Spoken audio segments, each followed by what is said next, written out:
Willkommen bei der Late League Show mit mir, Florian Streletz. Kommen wir zu unserem Thema heute Abend und schauen einmal auf die Zerstörung der AfD. Aber fangen wir heute mal ganz anders an. Ich weiß, der Videotitel heute klingt echt super plakativ. Aber im Gegensatz zu Schlaubi-Stumpfs seltsamen Cousin habe ich dafür nicht 100 Praktikanten mehrfach um die Welt geschickt, nur am Ende alles per Copy und Paste von Google zusammen zu klatschen. Natürlich geht es am Ende hier nicht um die Zerstörung der AfD, wie viele es gerne hätten. Denn wer sich Björn Höcke anschaut und immer noch denkt, ja, der sieht super vertrauenswürdig aus und ganz und gar nicht geisteskrank, dessen Partei kann ich wählen, der wird dieses Video eh nie sehen. Und selbst wenn, dann gilt das wie bei der CDU und dem Video von Papa Schlumpf, seinem komischen Bruder, der auf dem Dachboden lebt. Es schaut am Ende eh keiner, der die Partei sowieso wählen würde. Und bevor jetzt Philipp Amthor sofort wieder lostwittert, hahaha, super schnelles Reaction-Video auf Rezus, dauert ja nur 6 Monate. Erst einmal, wer hat die Kette von Philipp wieder länger gemacht, sodass er aus dem Kellerverlies bei Jens Spahn an sein Handy kam? Und zweitens, immerhin schneller als deine Reaktion auf das Video von Rezo. Oder Kumpel? Und auch dauert das hier nicht 54 Einschläferminuten, denn ich denke, in der Kürze liegt die Würze. Hat mir auch schon mein Patenonkel Thomas Gottschalk erzählt. Aber um die AfD zu verstehen, schauen wir einmal, was diesen Sauhaufen überhaupt erst groß gemacht hat. Denn nach der Bundestagswahl 2013, bei der die AfD an der Sperrklausel scheiterte, legte sie sich eigentlich schon auf den Friedhof der gescheiterten Parteien zu all den anderen rechten Parteien. Wie die Deutsche Reichspartei oder die Deutsche Volksfront, wobei es hier nur eine Volksfront geben kann, nämlich die Jüdische Volksfront. Alle anderen sind nur Spalter. Nur passierte 2015 dann das hier. Wir haben so vieles geschafft, wir schaffen das. Wir schaffen das und wo uns etwas im Wege steht, muss es überwunden werden. Die meisten wollen über Griechenland und Ungarn nach Deutschland, auf der sogenannten Balkanroute.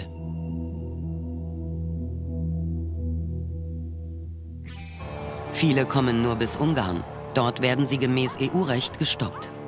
Doch als es scheint, als könne man die Flüchtlinge nur noch mit Gewalt aufhalten, wenden sich die Ungarn an Wien und Berlin.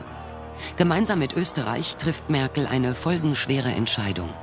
Sie erlaubt den Flüchtlingen Anfang September die Einreise. Über 200.000 kommen allein im November. Die deutsche Willkommenskultur überrascht die ganze Welt. Wobei das hier eigentlich das falsche Video war. Denn die Flüchtlingskrise war nicht die eigentliche Wiedergeburt der AfD, sondern das, was dann politisch passierte oder eben nicht passierte. Wer kommt da ins Land und die nehmen uns alles weg, konnte man nun nach kurzer Zeit immer öfter hören als Refugees Welcome. Denn viele Menschen sahen nun, dass man Flüchtlinge an die Hand nahm, aber eben nur diese. Aber gerade wirklich hilfsbedürftigen Hartz-IV-Empfängern half man nicht, sondern ließ sie alleine zurück in der Scheiße.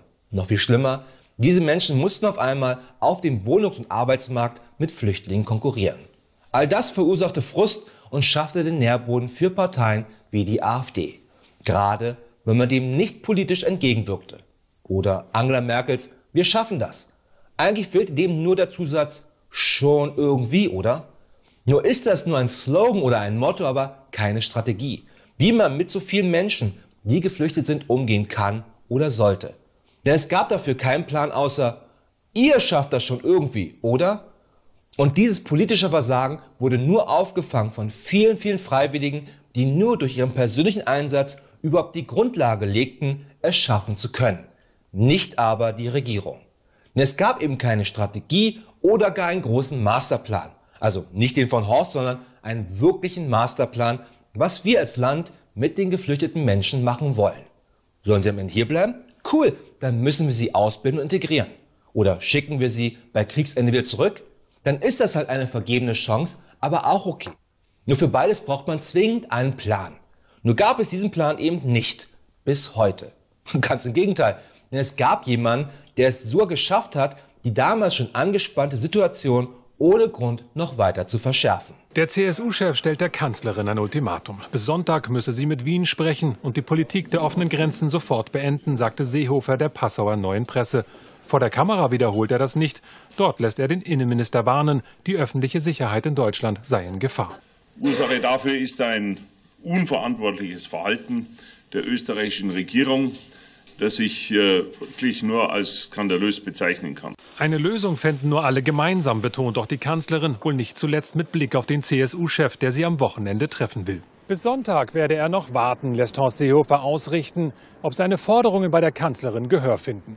Er lässt offen, was er sonst zu tun gedenkt, aber sein Ultimatum verschärft den Ton in der Union vor dem Treffen deutlich und macht einmal mehr klar, dass ihm Bayern im Zweifel wichtiger ist als der Frieden mit der Schwesterpartei. Und dazu muss man sagen, dass dem Horst so ziemlich alles wichtiger war als die CDU. Denn was folgten, waren noch viele, viele Krisen made by Horst.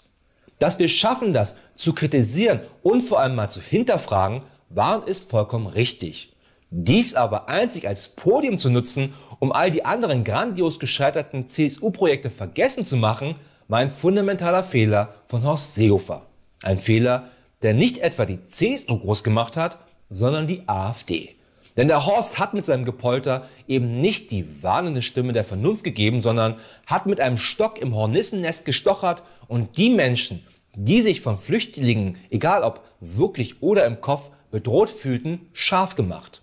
Doof halt nur, dass bei den Wahlen in den 15 Bundesländern nun der aufgestachelte Wähler nicht zum Dank die CSU wählen konnte, sondern dann rief die AfD immer: Du findest gut, was der Horst sagt? Ich auch. Du magst auch keine Ausländer? #MeToo. Nur war der Horst eben mit seinem Gepolter wie ein Brandbeschleuniger für die AfD.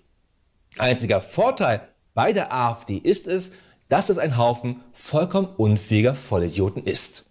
Alleine am Björn Höcke kann man diesen roten Faden, der sich komplett, wobei eigentlich ist es ein kackbrauner Faden, der sich da durch die AfD zieht und stinkt.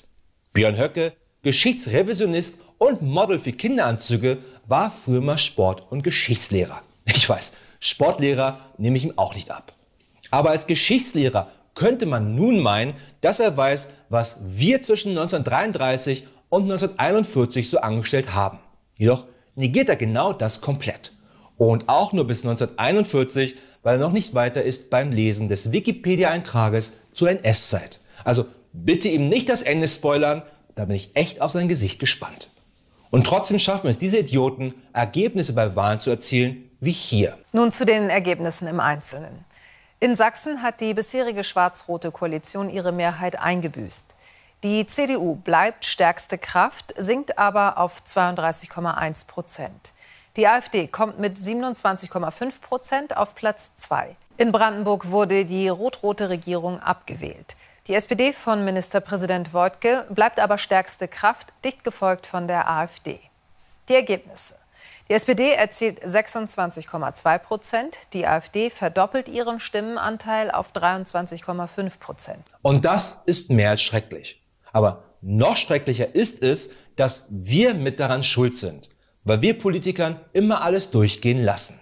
Ein Philipp Amthor oder auch ein Kevin Kühnert standen doch nicht mit 16 vor der Wahl, ein Minenarbeiter mit 12-Stunden-Schichten zu werden oder notfalls Berufspolitiker, falls die erste Option nicht klappt. Sondern beide waren verdammt clever. Denn sie wussten beide ganz genau, dass sie scheiß schlecht in der Schule sind, sie weder Frauen noch Männer an sich ranlassen würden und Arbeiten echt kacke ist. Also, was macht man dann? Genau, man geht ins Fernsehen oder eben in die Politik. Wir bauen gerade für 6 Milliarden eine Ruine vor den Toren von Berlin. Dieses Debakel hat keinem führenden Politiker geschadet. Ganz im Gegenteil, als Strafe haben wir sie immer wieder gewählt. Und genau das ist der Nährboden einer AfD.